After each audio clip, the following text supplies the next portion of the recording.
After I have gone through, give it up. కనుకనే ఆధ్యాత్మికలో మూడు తత్వాలను బోధించారు. In spirituality, three aspects are taught. ఏమిటి ఆ మూడు? What are they? త్యజించవలసింది ఒకటి, One has to be given up. భ్రమించవలసింది ఒకటి, One has to be received. ఆనందించవలసింది మరొకటి. One has to make you blissful. దేహాన్ని నమ్మవద్దు, Never go by the body. దేహాన్ని నమ్మవద్దు. Never believe this body.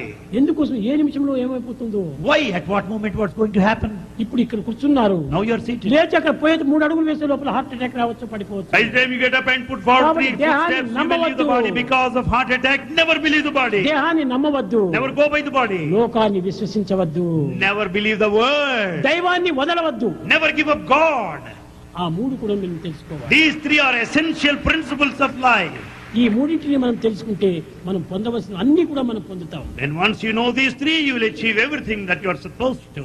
ప్రేమ స్వరూపులారా, Embodiments of love. ఈనాడు స్వామి మీకు అందించేటువంటిది ఏమిటంటే, స్వామే మీరు, మీరే స్వామి.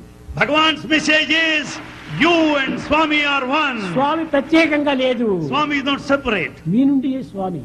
You and Swami are ఎవరికి one. ఇన్వైట్ చేశారు? And who invited you here? స్వామి పైన ఉన్నటువంటి ప్రేమ చేతనే మీరందరూ వచ్చారు. Your love for Swami brought కాబట్టి you నీకు here. నాకు సన్నిహిత సంబంధమైన ప్రేమ ఉండటం చేతనే ఇన్ని వేల మంది ఇక్కడ చేరారు. It is the intimate love that brought you here in large number. I am ready, ready, ready, ready. తీసుకొని పోండి. Bhagavan is ready to take him with you. ఎవరు హృదయపూర్వకంగా ప్రేమిస్తారో వాళ్ళ సొత్తునే నేను. If you just love him wholeheartedly, I he don't belongs want to you. I want only love, love, love. Bhagavan wants only love, love, love, love alone. ఈ విధమైన తత్వాన్ని సత్యంగా గుర్తించండి. Understand this nature. ఆ ప్రేమ చేతనే మీ జీవితాన్ని గడపండి. Lead your ఆ life. ప్రేమ చేతనే with మీ love. యొక్క జీవితంలో లీనం చేయండి.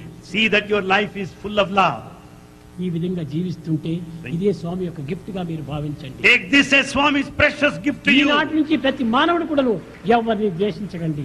Right from this day, never hate ఎందుకంటే anybody. ఎవరిని ద్వేషించినా దైవాన్ని ద్వేషించిన వాడవుతావు. If you hate anybody, it amounts to hating God. ఎవరిపైన అసూయ పడకండి. Never be jealous of అసూయ him. పడితే దైవాన్ని చూసి అసూయ పడినట్టు అవుతుంది. If you feel jealous of anybody, you are jealous of God himself. కాబట్టి ఈ చెడ్డ గుణములు ఎవరిపైన కూడా మనం చూపకూడదు. Never show any bad అవన్నీ tendencies దైవానికే చెందిపోతుంటాయి. because they go to God.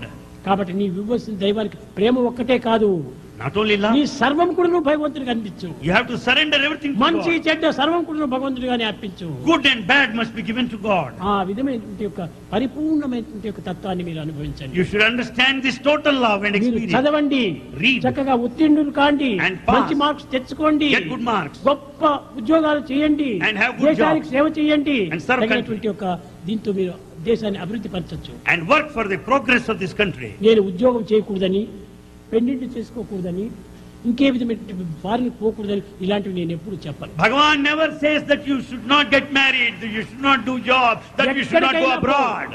ఎక్కడికైనా పో, You go anywhere, ఏ ఉద్యోగమైనా చేయి, do any job, ఏ విధమైనటువంటి పవిత్రతలో ఉండు, and you may be కానీ anywhere. దైవాన్ని మాత్రం మర్చకండి. But never forget God.